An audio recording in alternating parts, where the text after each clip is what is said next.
From Prevention to Recovery with Marcel Gem.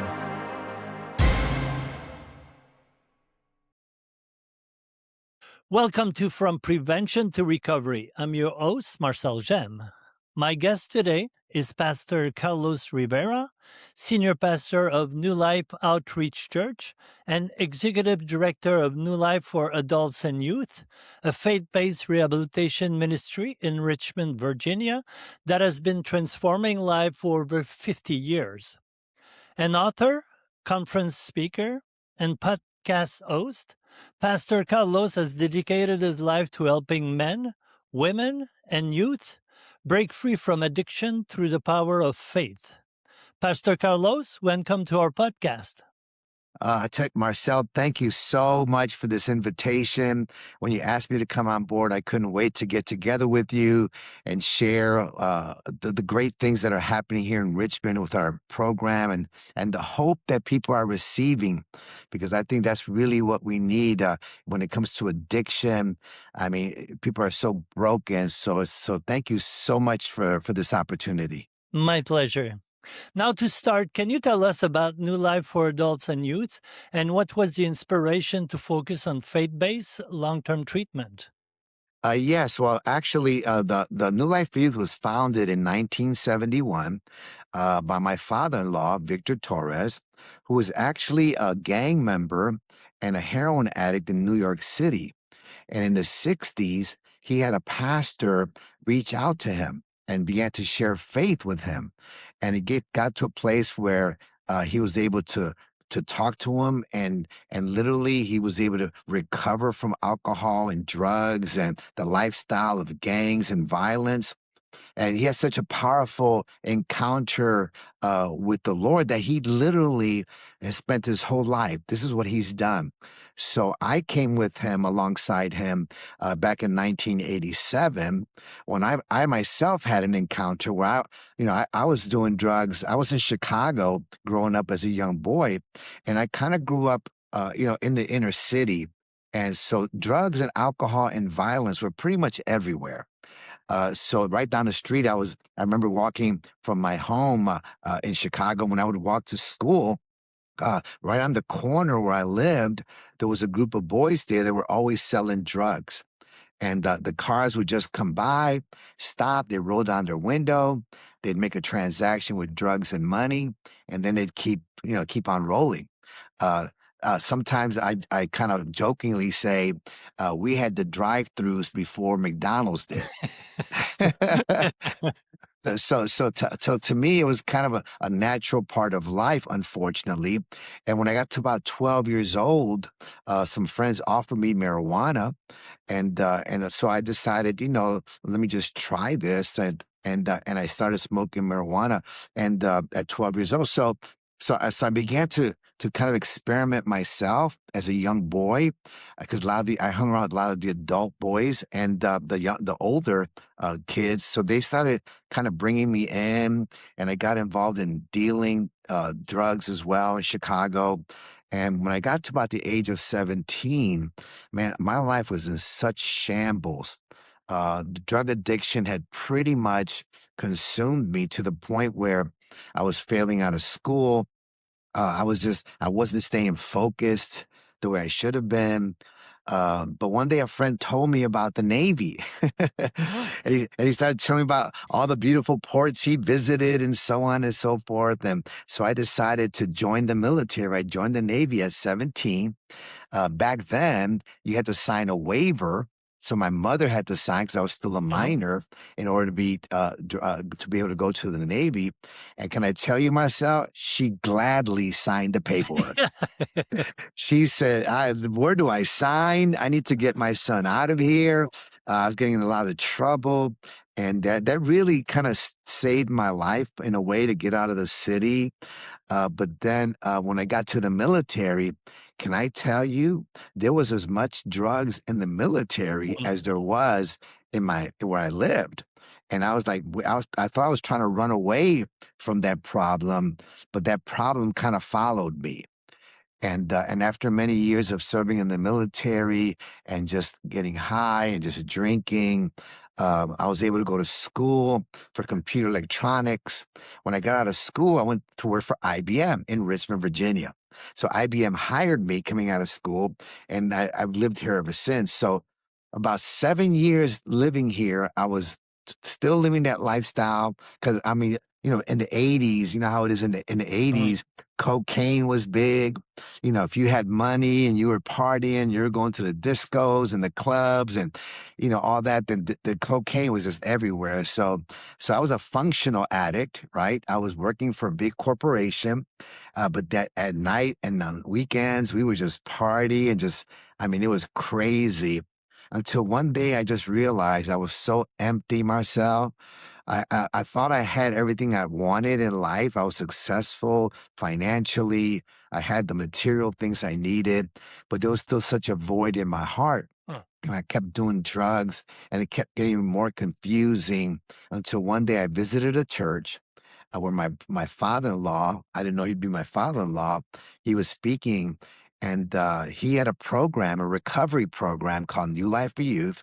Now, I was very fortunate, I guess. I went to the church and had an encounter, a faith encounter myself that kind of changed my way of thinking. I started thinking I got to stop doing these drugs. I got to really find my purpose in life. So I started chasing after my purpose. I became very good friends with my future father-in-law, who kind of coached me and mentored me, and eventually I was able to get free completely from drug addictions after 15 years. I was Wow. completely free, and because of my own journey, and he was involved. He had this program. I said, "Man, I want to help you with this program." So I got involved with the program. I was on the board of directors. I still am, as a matter of fact, part of the governing body of the nonprofit organization that we have. And then, of course, from there on in, I just got myself involved, and I realized that it was my calling. It was something I was Mhm. passionate about, and it was something that I knew a lot about because I'd been down that road, been down that journey, and now that I've gone on the other side of it, man, I know I can help people, and that's really what got me involved. So once I got with New Life for Youth, this organization that was faith-based, man, I saw the impact it was having on people's lives. And that's how we started. And it's been since 1971. We've probably seen probably 20 to 30,000, probably 25,000 people have come through our program in the last 55 years, right? Since Wow. 1971. And it's been quite a journey. We've seen a lot of great results as well, Mhm. because you know as well as I do, Marcel, when somebody's in addiction, it affects the whole family. Yep. Yeah, it's not just the person that needs help. The whole family goes through all kinds of suffering and pain, and it's get very, very difficult. So, in the program, we addressed the families as well. We were able to serve them and minister to them, whether it be a wife at home or a husband, Yep. the children who are impacted because now mommy and daddy are not home. They're in a Yep. program, and the parents many times have to take care of the kids while their son or daughter's in the program. So we're able to really not just fix the person, but really fix the family, and that's really what it's all about. So that's kind of where we are, and we're still growing. We're still adding more beds, and we're super excited to be able to share more about what we do here with you. Wow, that's amazing. That's amazing. And you know one thing that is amazing, Carlos? Your story, it's my story. I started Wow. smoking marijuana at 15, went in the army at 17. My mom was really happy. So that was really funny. You were saying that, and it's exactly what I went through. And then at 27, like meet my church, and been clean since that time. But anyway, that was really funny. So And that's completely parallel. I was yeah. 27 as I was 27 Do as you? Did well. you? Oh, okay, good. Wow. Wow, that's awesome. Yeah, That's yeah, it awesome. is. Now, how do you integrate Christian approach with evidence-based treatment practices in your program? Well, I think it wasn't very difficult to do because a lot of the principles that we talk about, right? When it comes to recovery, a lot of them are Christian based. A lot of folks don't realize it, but when Jesus spoke about the Sermon on the Mount, one of his most popular sermons, right? Blessed are the pure in heart, for those see God. But when you see that whole outline, guess what that really is? It's the 12-step program. It's a 12-step program. It's actually adopted through Scripture, because a lot of these organizations that currently use the 12-step, a lot of them have Christian roots, and so on. So to us, it was it wasn't very difficult, because we ran our Christian program before we were a clinic. We ran it at such a high standard already. Like, we knew that we want to excel doing what we did. So we were learning a lot from different clinics and some of the state regulations. So we kind of raised our standard, even though we weren't a clinic yet, licensed by the state. We ran it like we were. We had casework, case managers. We had all these different areas. We did some counseling, more like peer to peer counseling. So we didn't have licensed counselors on board. So we couldn't really call it counseling technically, because if you did, you would have to have licensed counselors. So ours, we called it more of a discipleship type program, where we kind of mentor, like a mentorship type program. And we did that, like I said, for about 50 years. So I think bringing it to the evidence-based approach as well actually it enhanced what we did. We're so glad that we're doing it the way we're doing it today, because there was a lot of young men and women that we couldn't help. We have, medically assisted treatment now. So if somebody does come in with some serious mental health issues, then we have doctors on staff. So now, because we have that portion of what we do, it has enhanced what we've done. It's widened our scope of who we can help today. And we have all these people coming into the program where we normally couldn't do it before. We're able to do it now. So for us, it's been a real blessing to be able to add that to what we're doing already. And then we went one step further, Marcel. So we figured we have the spiritual side, we've got the clinical part, but then we also have a membership or corporate membership to Crunch Fitness, to a fitness Oh, area wow. here. So our young men and women, 3 to 4 times, sometimes up to 5 days a week, guess where they go? They go to the gym. They get exercise. They start building strength. So we want to be a holistic approach, where we get the physical part in order, the spiritual part in order, their mental and clinical part in order. So really, we want to minister to the whole person and make them healthy in every area of their lives. Yeah, this is very important. I mean, the physical part sometimes is, like not addressed, but this is important. Sure. I Oh, mean, absolutely. Because most of the time when folks are addicted, they neglect themselves. They yeah, neglect their physical bodies, their energy, their health, right? Their health.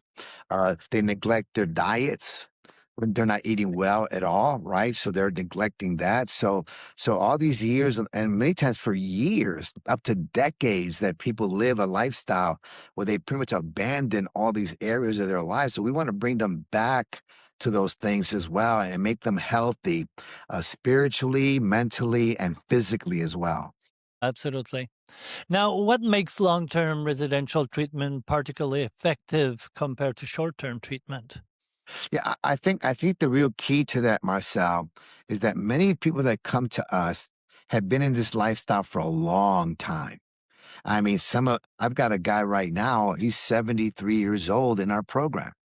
So Wow. you figure he's been in a lifestyle of addiction, and most of his addiction was in alcohol, but he's been doing it for over 50 years.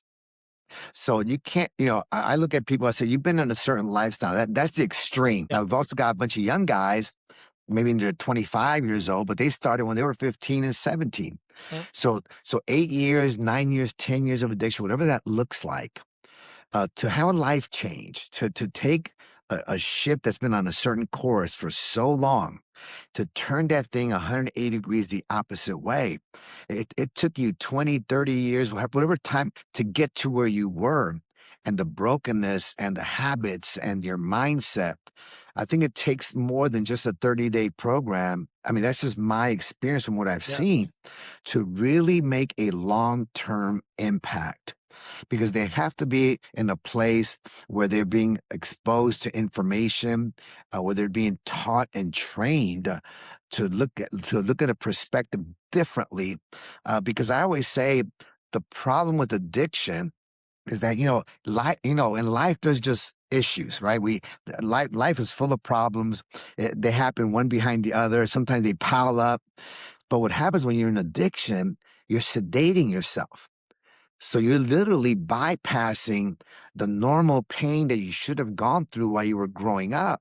Because you know as well as I do, Marcel, that later on we have bigger giants to fight. We have bigger things that we have to overcome.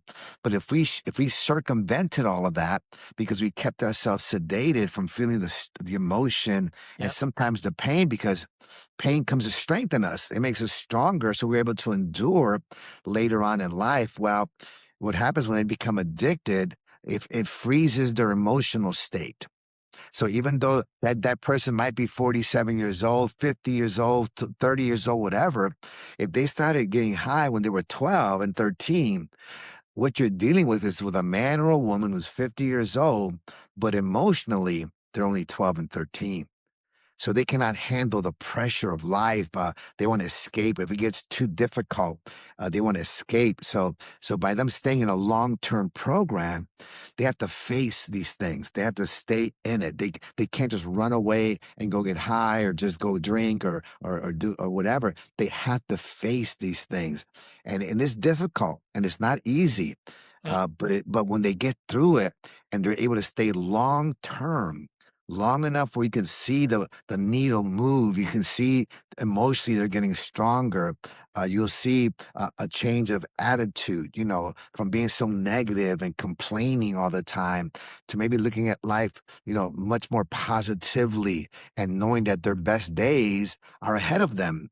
You know, and that's really what I believe. You can't. It's hard to do. I shouldn't say you can't. It's hard to do that in a short term, because literally a lot of the folks that I work with regularly in addiction, many of them went through 30-day programs, and many of them, they've been through more than one. And Yeah. it seems like they all say the same thing, Marcel. They say, I went to this 30-day program just enough to get clean, and then when I go right back out again, it feels like the first time again because my body is clean, and then they just continues a cycle. So I think long term, that cycle has to be broken and they have to find their purpose. And Yep. if they can find their purpose in life and they realize that drugs and alcohol and all these life controlling things take them away from what their real purpose in life is, then hopefully they're able to push that to the side and start chasing after a meaningful life. Absolutely.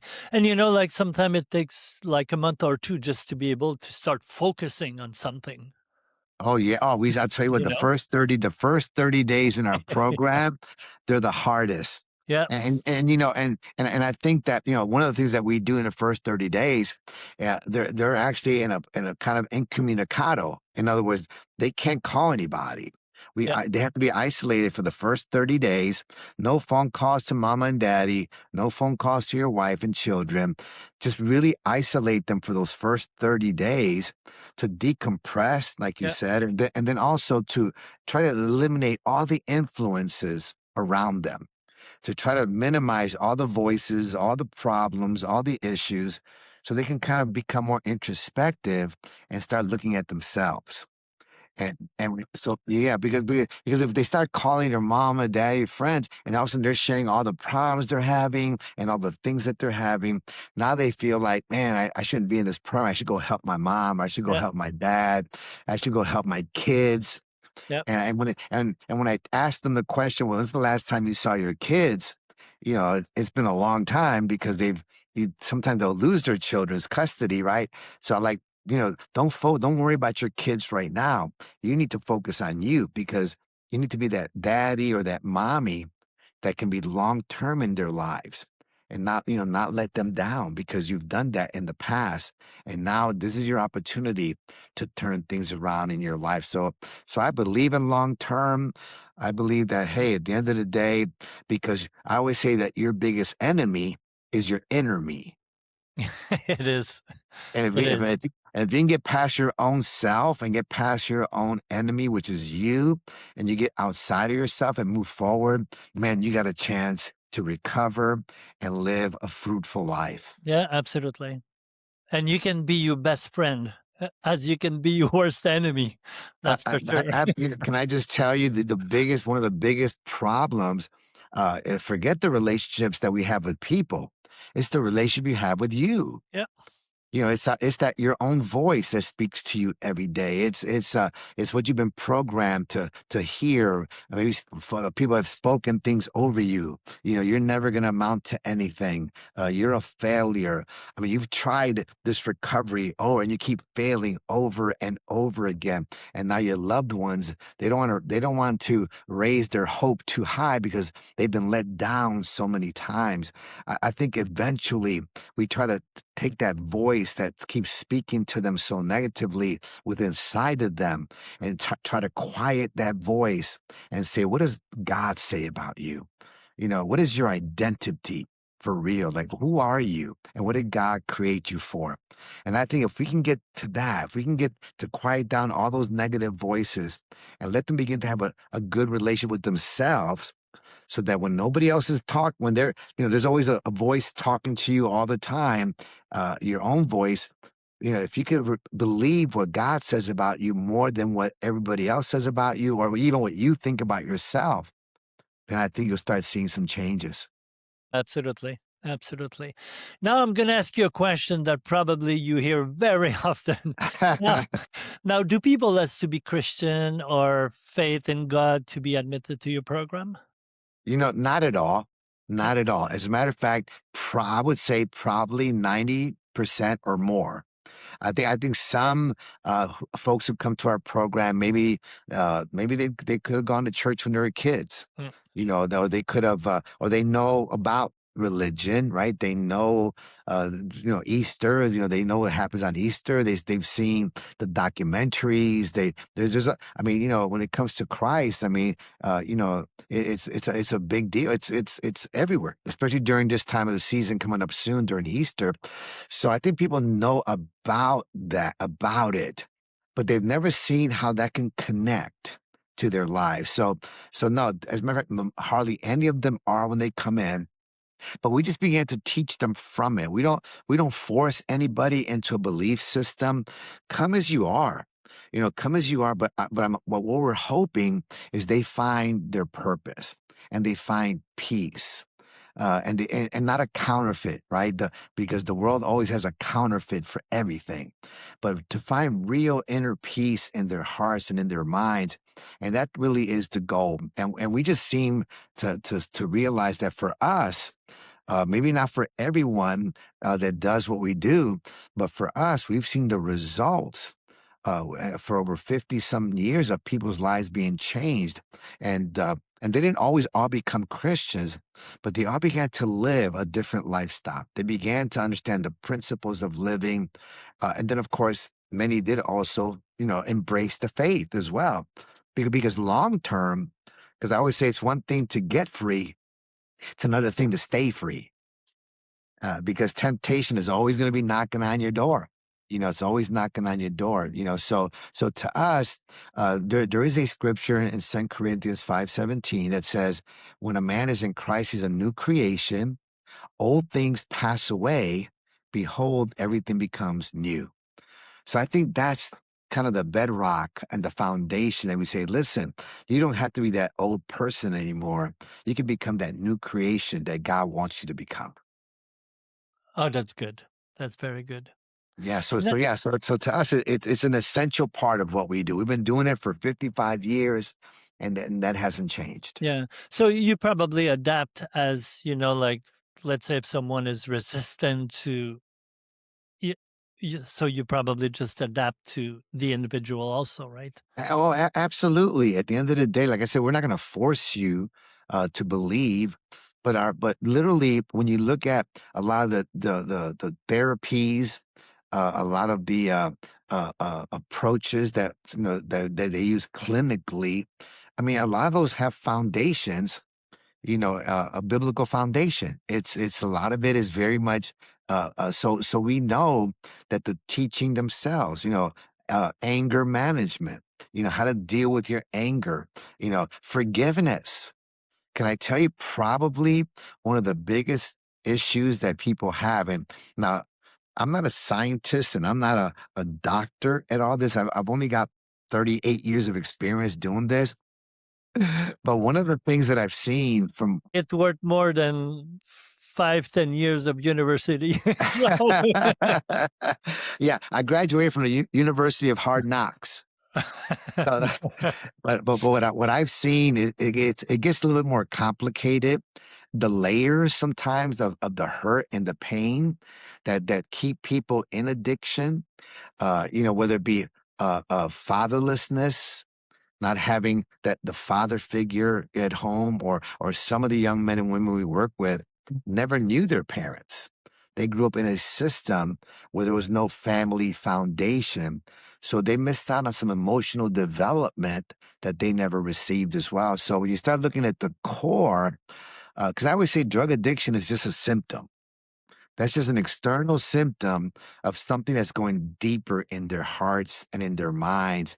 And if we can peel back all the layers and get to that thing, and they come to a place of maybe forgiving the people that hurt them, maybe forgiving those that abandoned them, then hopefully if they can release that and walk in forgiveness, there's gonna be all kinds of healing that comes with that, because they're not carrying that weight with them anymore. And I always say this myself.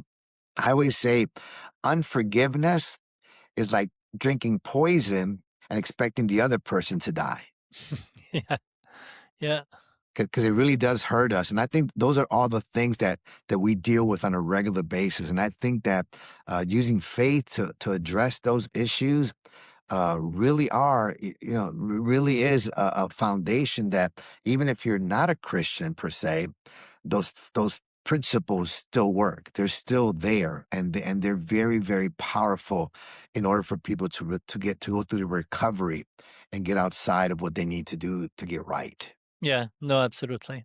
Absolutely. Now, at one point, do you typically see breakthrough moments with clients in long term care? What does that journey look like? Yeah, that really is the key, right? So I always say, and I tell our staff all the time, you know, we can't change anybody. So we're hoping that when they come, that's really the main requirement for our program. Our main requirement is that you want to change, Yeah. that you want. So we take people. I say we take people from jail to Yale. It doesn't matter.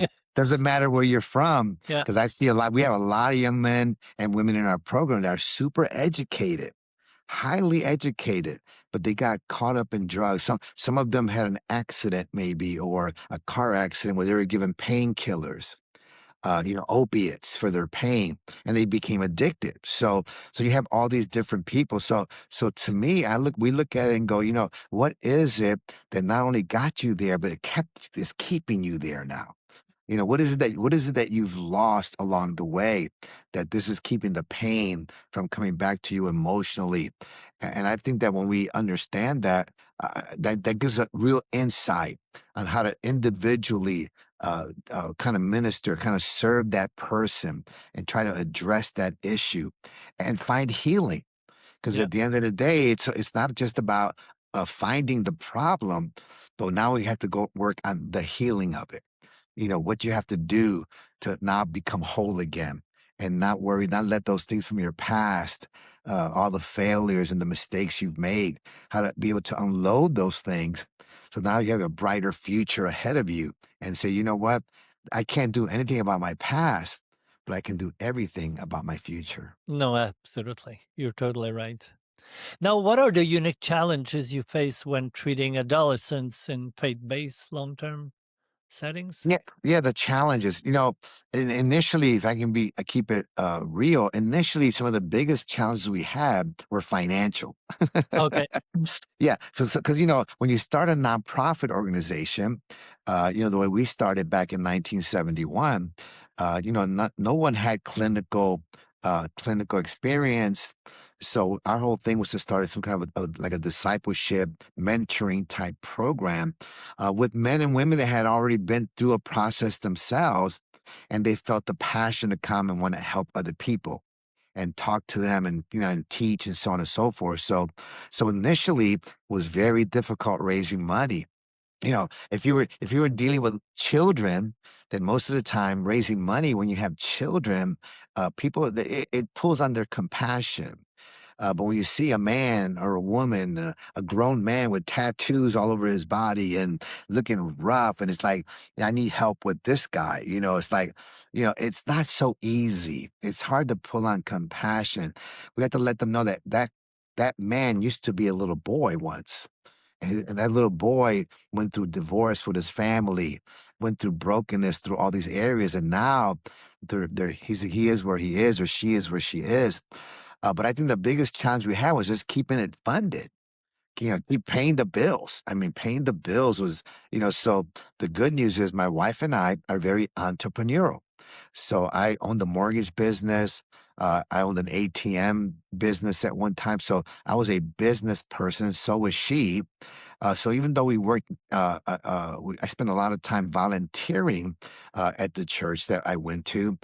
We were very business minded. So we decided to take the model and kind of create kind of a socio-economical model where we could offer services and goods to the community, and then take all the profits from a thrift store, a car wash, our construction business, and do renovations, and take all the profit from that, and we're able to fund the programs.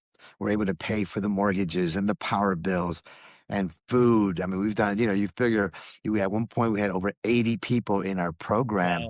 and that's a lot of meals every day. That's, 3 meals a day times 80 times, do the numbers. It's a lot of food. And so when we looked at the whole challenge of keeping people fed well, and keep the electricity on, and keep all the things that we did, then that was the biggest challenge, and it still is, because the need is so big, and even though we have the clinic now, which is, can I tell you, Marcel, that has been such a blessing, because Medicaid now, helps us to pay the bills, right? We're able to bill them for all the services. And here's kind of the cool part. See, we were giving these services, we were doing these services anyway. We were doing it for over 50 years. We did all the services that we are doing today, but now because of Medicaid, now we're getting funded for those same services we did where we raised them ourselves. And now we're able to, that has made a big impact on us. And it's taken some of the stress of fundraising away. I'll tell you what, there are a lot, there's a lot of compliance.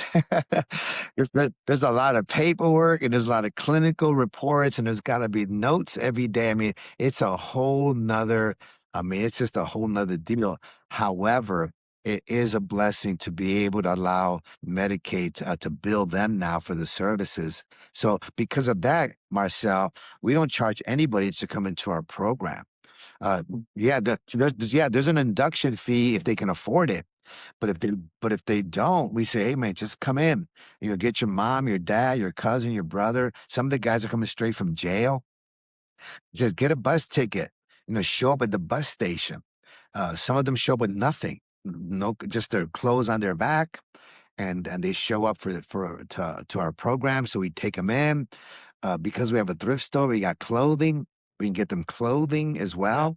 We're able to get them some clothes, and then of course their toiletries, the bed that they're in, the food that they get. Literally everything is provided for them. And all we ask them, Marcel, is, do you really want to change? Yeah. If you have a desire to change and you're willing to pursue your change, right? Because everybody wants to change, but are you willing to put the work in? Yeah. Are you willing to chase after it? Are you willing to pursue it? Because if you are, man, you're in the right place. We've been doing this a long time, and our whole desire is to create an atmosphere for change. No, We're absolutely. we Now, do you ask them to help with, let's say, the thrift store and so on, yeah, like so yeah, from the so people yeah, on the program?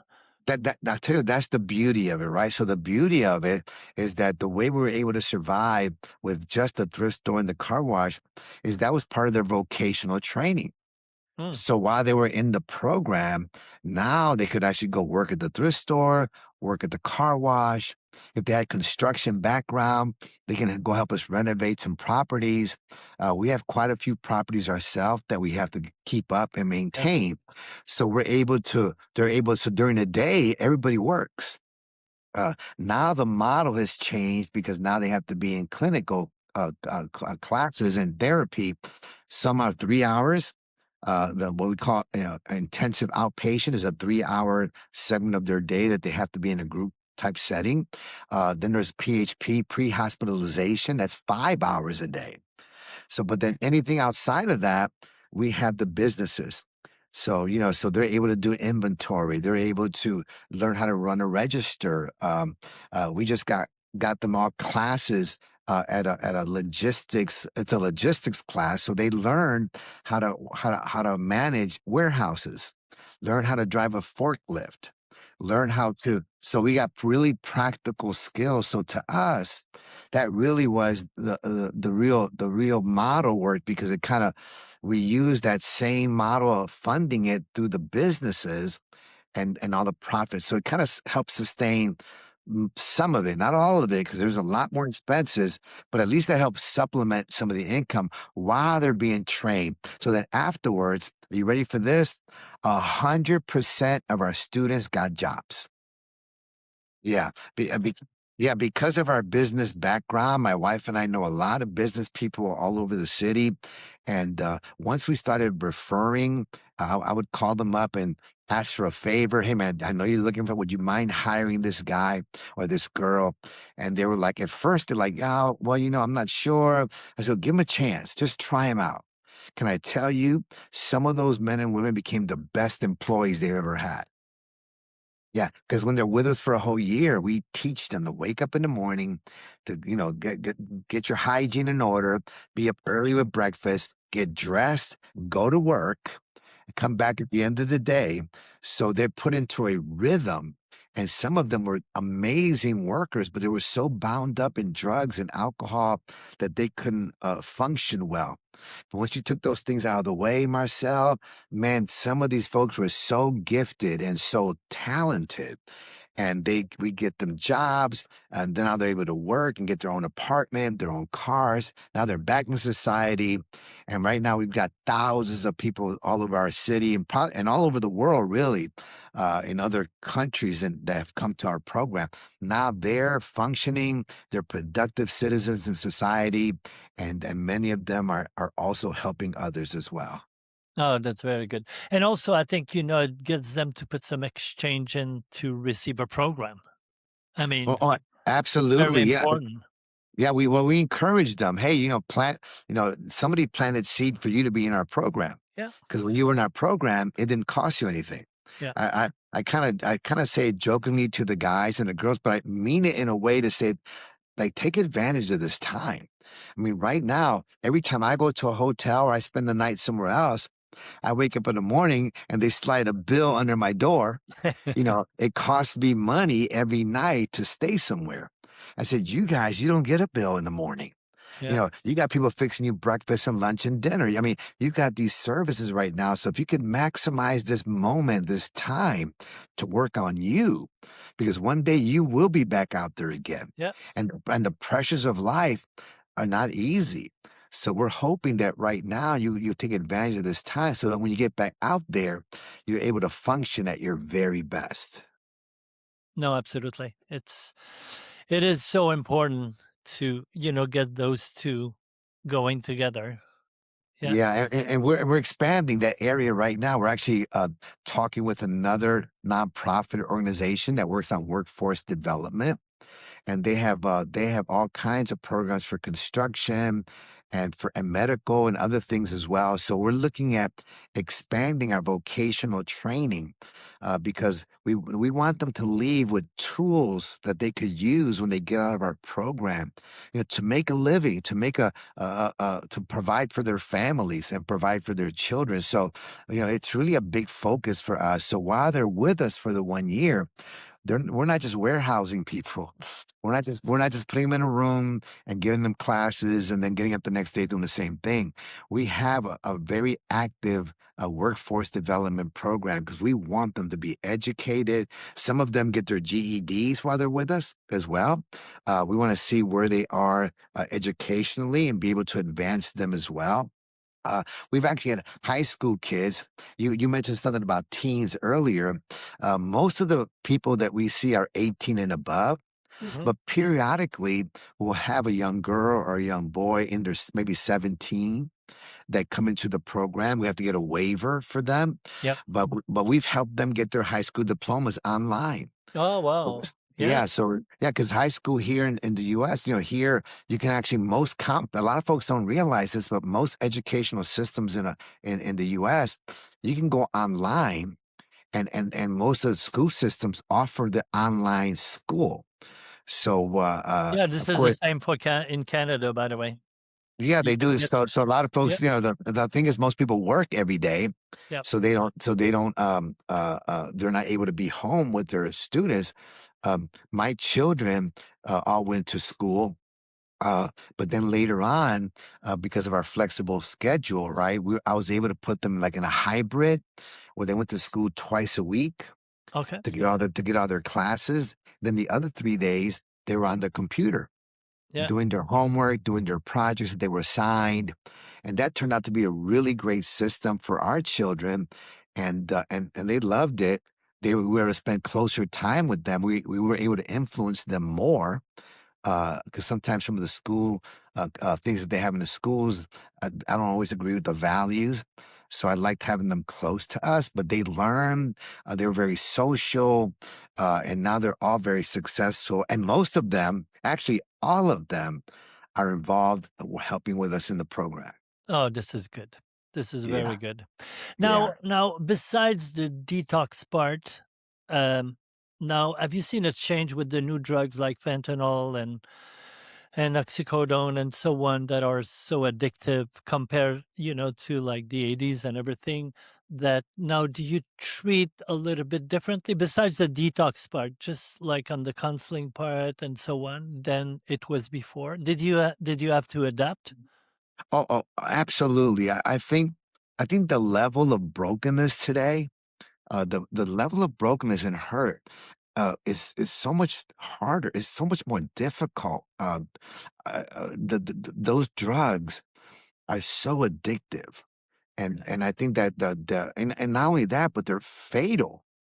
I mean, we're seeing drug use and drug overdose at such a high rate, and people are just dying.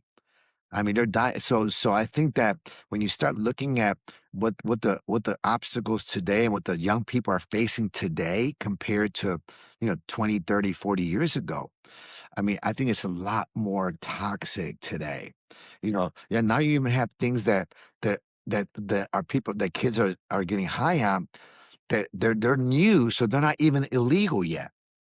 There's things like kratom, and there's other things that are being sold in the stores, and because they're not regulated by the government yet, they're being sold, and it's an addictive drug as well. So all these synthetic drugs, right? Fentanyl, synthetic drugs, it's a whole different ballgame. I think the level of brokenness, it really is deeper. And we're starting to see a lot more mental health issues, not just addiction, but everything from of course the ADHD, and some schizophrenia, which is very difficult to treat as well. PTSD. People that are involved today, these young people have seen a lot of traumatic things already at a young age. They've experienced a lot of heavy duty brokenness. And when there's addiction, it goes hand in hand with crime, uh, and drug dealing. which, now you're talking about very violent, when there's a lot of money involved as well. I think that gets very difficult. So many of them have gone, they've seen their friends overdose and die right there with them. So the trauma that they faced is so difficult. So I thank God every day that we're able to use the clinical side. So we're able to use medical assisted treatments. But our goal, Marcel, really is to make them drug free. So we'll use medication, hopefully temporarily, to get them kind of leveled off, but then trying to wean them back off again, right? Level them up, then wean them, try to wean them back off so they're able to function. Now, some of them are really broken, and some of them have to stay on medication. But that's not our default. Yeah, I spoke to a lot of other clinical approaches as well here in Richmond, and many of the doctors, to them, to detox them first, and then after they've been detoxed, right away they put them on Suboxone. They'll put them on some kind of drug, and I'm like, can you give them? To us, we're like, wait, we don't want to do that right away. If we have to, we will. But if we don't have to, if I've already helped them get detoxed, and not just in a clinic, but they have also been with us. Sometimes when they come to our program, they have to stay in bed for a week or two. I mean, they don't go out to work. They're just eating. They're getting their strength back. With us, we believe in prayer, so we pray and try to help them spiritually. So there's a transitional moment there, and I think that our goal is to say, hey, listen. Can I go one step further? And I know a lot of people look at this and go, man, you guys are kind of extreme.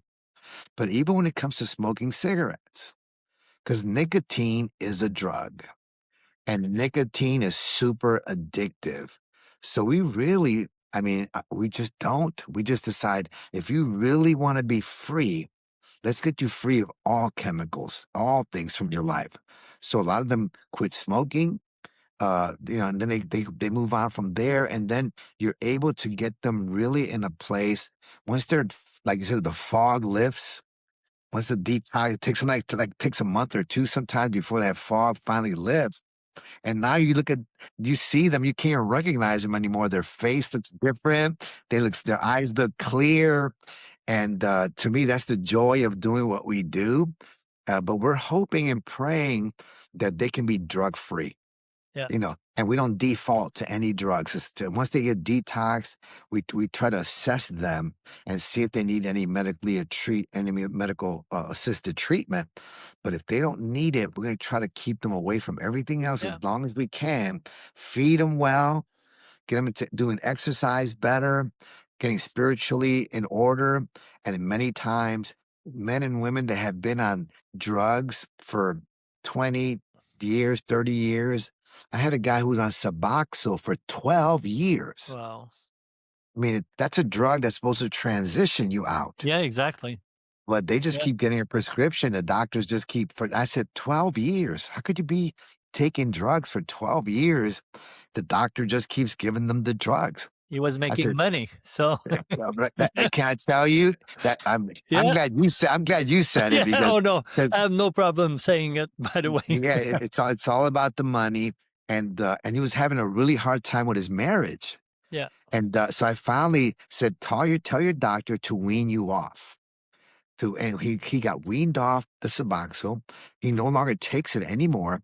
His marriage was healed because all the anxiety and all the pressure that he was feeling because he was taking Suboxone. It's still a drug. And once he got cleared out of that, man, him and his wife and his family come to church. They're doing great, but it was a long-term drug that should have been a short-term Sure. drug. Absolutely. But as long as those dollar bills keep rolling in, Yeah. it's one of the worst systems in the planet when doctors are rewarded to Yeah. medicate people. Totally. I mean And yeah, like maybe 10 years ago, I got, I've been getting people to program for years now. And, one guy was on heroin, be put on methadone, and he told me it's harder to get off of methadone than it was to get off of heroin. And I had a guy that was plus 10 years on methadone, and he told me, he said, I'm so numb. He said, I don't have any libido anymore. If, like someone dies, I cannot cry. If it's funny, I cannot laugh. He really felt like a robot. He was completely numb. So it's not getting back your life. Definitely not. So, No, absolutely. And and that's why you mentioned earlier about long term. They have to stay long enough in the program so that we can get past all that. It takes months sometimes to really not just detox their body, they have to detox their mind. And their emotions are broken, and everything is so broken so that it takes a little while to start feeling things. Most of them don't even care about their own lives anymore. They have no emotion. They're just like, man, whatever happens, happens. That's why they just don't care what the consequences are to things. Many of them are very suicidal. They've tried to commit suicide. They want the pain to stop. They want the craziness to stop. And I think that hopefully by the grace of God, they're able to find the right place and the right treatment for themselves. Because I really believe God has a bigger plan for all of us. And I think that if they can just discover that and stay long enough to get past those hard times and get past those, I always say in our program, it's about a 9 month to a year. And I said that every 90 days, you're going to hit a wall. I mean, you could set your clock, your watch to it. Like it seems like the first 30, you got past a hurdle. At 90, you get a hurdle. At 90, for some reason, people start thinking, I'm feeling better. I can handle this. I don't need to be here anymore. And we have to convince them to stay. We have to really minister to them to say, man, stay a little while longer. It's like putting a cake in an oven. If you read the box and you read the instructions, it says, put it at 350, degrees for 45 minutes and you'll have a cake. Well, if you pull that cake out of the oven after 20 minutes, a lot of times it looks good on the outside. It rose, yeah. the outside starts to look better, but the inside's still not done. So I tell you, see, you might look good on the outside, but the inside's still not done. You got to stay a little bit longer. Yeah. And you stay long enough with us that when you cross the finish line, and even then, even after 9 months to a year, you're just starting. Yeah. You're now you're at the starting Yeah. block. Now you're at the starting block of life. So this was training for it's 9 months to a year, and now you get to run the race. Now you're in the race, and now hopefully when the gun goes off and you start running, man, you got a clear mind, you got a clear direction, and you're gonna be effective. And hopefully, Lord willing, you find your purpose, man. You're able to accomplish everything you've been designed to accomplish. Yeah, totally. Totally. By the way, that was a good analogy with the cake. So, I like cake. yeah. Hey, yeah. I So, like cake, but it's got to be cooked. I can't eat a raw no, cake. that's for sure. Now, how do you involve families in treatment process? Oh, that's a great question. Well, it really does make a big difference. Now, families can either be part of the solution, in some cases, unfortunately, they're part of the problem. It really is. You start when I meet the parents or I meet the families of these people, whether it be an older gentleman or whatever it looks like. There's an old saying that says the apple doesn't fall too far from the tree. Yep.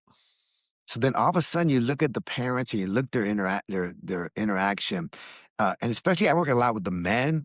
My wife does a lot more work with the women's side, and what I noticed is that a lot of the men who are 30, 40 years old, these are not teenagers anymore, but they've got somebody that's enabling them.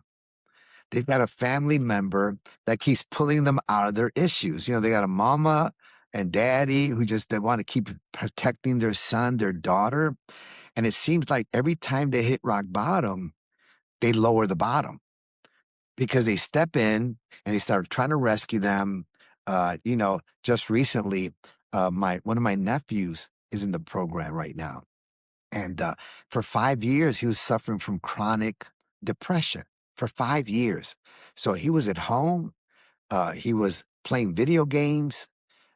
driving Uber occasionally, just enough to pay one or two of the bills, but most of the time he was depressed, he was broken. And so finally, after talking to my sister for a long time, I said, you know what? Now you've been enabling him. I mean, this is a grown man. This is not, he's still your son, but he's not a teenager. He's a man. So somewhere along the line, it's just like an eagle. An eagle eventually starts pushing her eaglets out of the nest. So that they'll never learn to fly unless you push them out of the nest. So I said, so begin to let him know that this is no longer acceptable. That his behavior, staying in his room playing video games, is no longer acceptable. So she called me and I called him. We talked, we had a conversation. The great news is she finally said, listen, either you go to this program or you pack your bags and go figure out where you're going to live. You can no longer live here.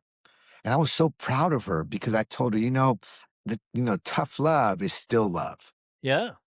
Tough love is really love. So she pushed him out. She said, you know what? He came to the program here in Richmond. And at first you could tell he was just like trying to get adjusted.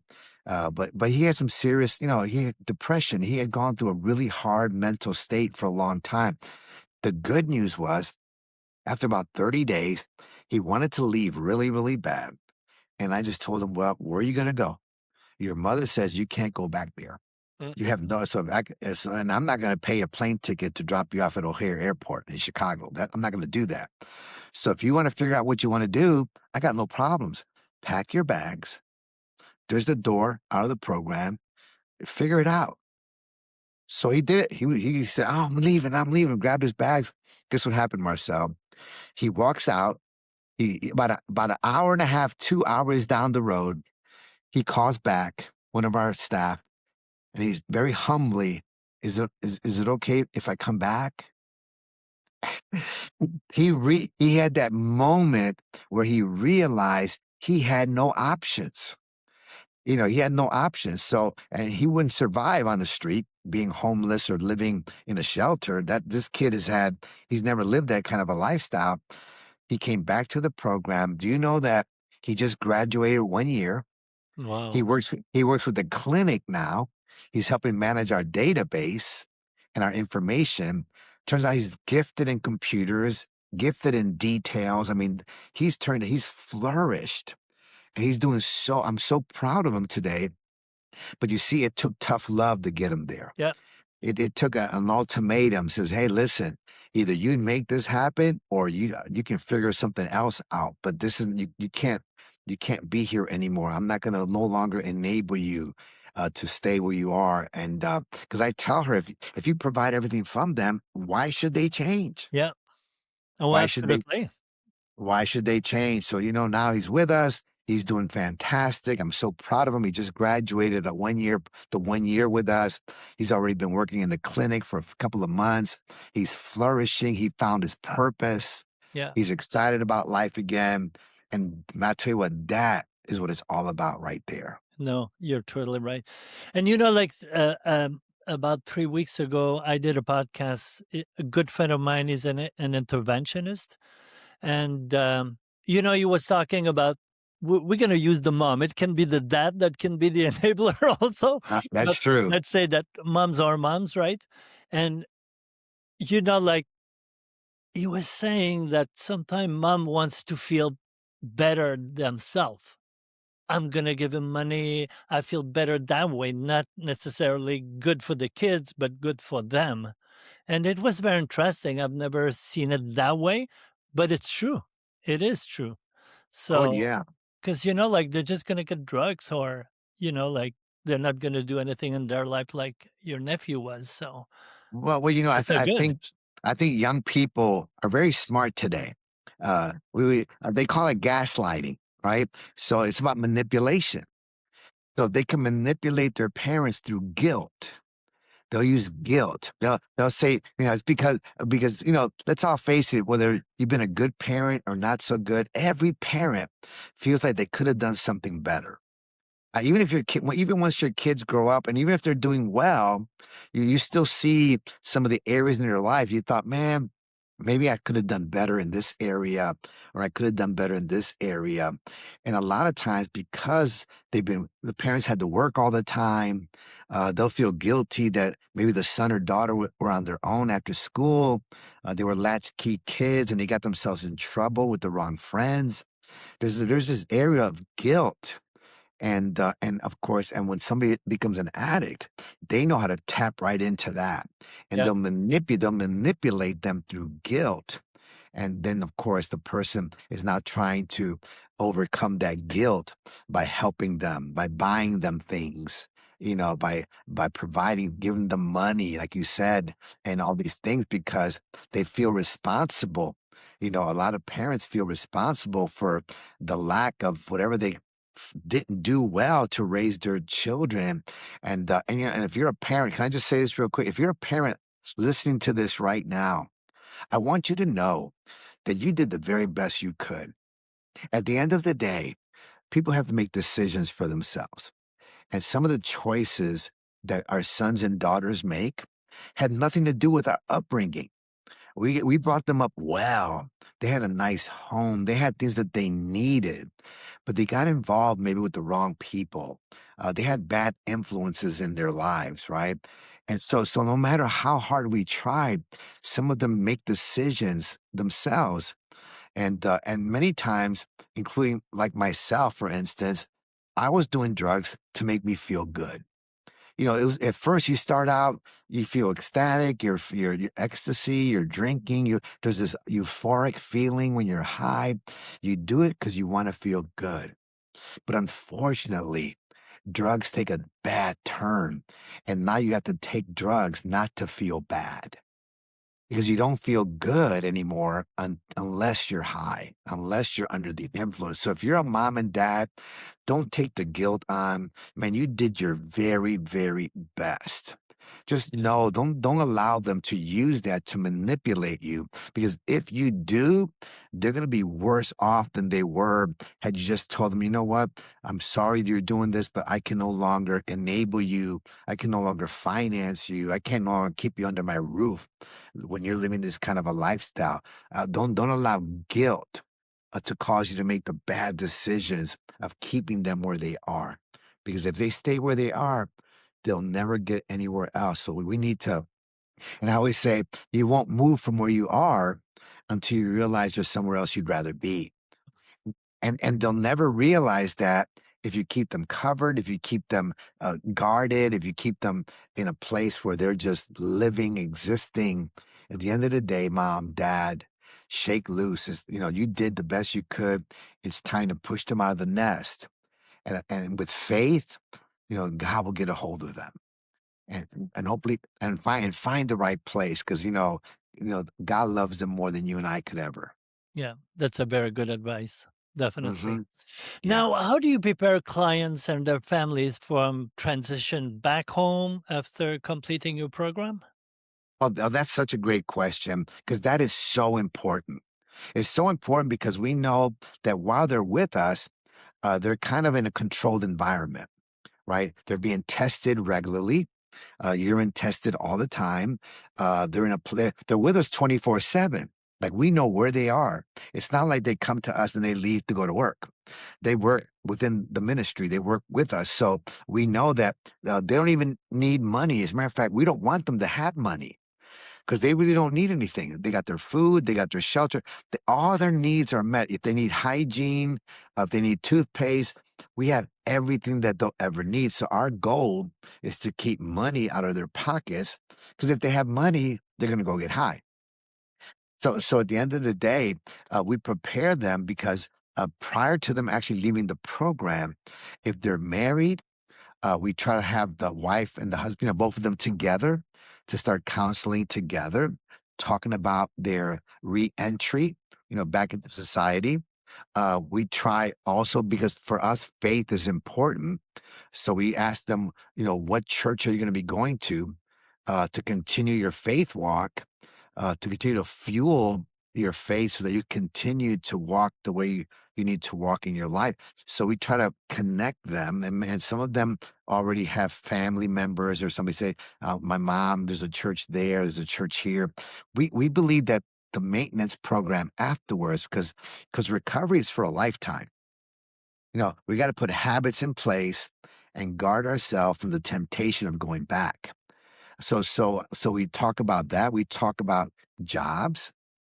We want to make sure that there's a position that we can start sending resumes out, whether they live here or they live somewhere else. We want them to find out, do you have a job available to you yet? Financially, what are you going to be doing while you're there? So we start looking at exit strategies, what we call it, to figure out how to piece these things together. And then also the relationships. He or she been in a program for 9 months to a year. They're feeling better, but the spouses or the parents are still suffering from the pain that was caused. So to them, that's great that John or Mary have been in a recovery program for 9 months, but I'm still hurt and I'm still broken and I don't trust them. I don't trust them. So we start bringing the parents in as well, or the spouse, to try to start building a bridge, because we know that sometimes people can forgive you and they can forgive you for your actions, but trusting is a whole nother ballgame. To let you back in again after you've let them down so many times is not easy. So we're hoping that we start building bridges again with families early. For instance, families can come anytime on a Sunday, because a Sunday or Wednesday, because we have church services on Sunday and Wednesday. So we call them students in our program. The student is in our program is there. Their family can come and sit with them. They can see their daughters, they can see their kids. We start building that relationship back up again. And little by little, they're able to spend time together. They get certain breaks throughout the year. They earn, a weekend break where they get to go home with their families. So throughout the whole program, we reward them for doing well by giving them an opportunity to take a day or two, and sometimes sometimes up to a week that they can take with their families, especially toward the end, when we know that they're really getting to that place of transition, then we're able to have that happen as well. And we start counseling with them as well, counseling with the wife or the parents or whatever that looks like, to start getting them ready for that person coming back home. Oh, this is very good. Now, Pastor Carlos, thank you very much for being with us. And for Yeah. me, my best time is when I spend it with people like you who are dedicated their lives to help others. Thank you. Oh, you're so welcome. Then, thank you as well, Marcel, for your heart to do what you do. I know that you probably have no idea how many people you've helped. You get to see folks and you're directing them to different programs. But what you're doing is so essential and so needed. And I'm just so glad that you have the vision to do what you do. Because obviously, we all have different gifts and talents. Yours is technology. You figured out how to get websites out there, how to promote them. Your website name, addicted.org. I mean, my God, you got that website. So all these things are out there, and if people are looking and searching, I want to thank you so much. Like I mentioned, I don't know if I mentioned it earlier, but one of your people is in our program now. And this young man came from Puerto Rico and just came into our program. So I'm so excited that through your help, that this young man in Puerto Rico, whose family was broken, we spoke to the parents. I mean, they were desperate for their son to get help. And because they came across your program and your website, man, I'm telling you what, you are helping so many people. And I want to thank you so much for what you and your family are doing, because you guys are a lifeline to many that are looking right now. And I just hope and pray that you continue to do what you're doing now and help so many more families. Absolutely. There's no retirement for me. So, thank you very much.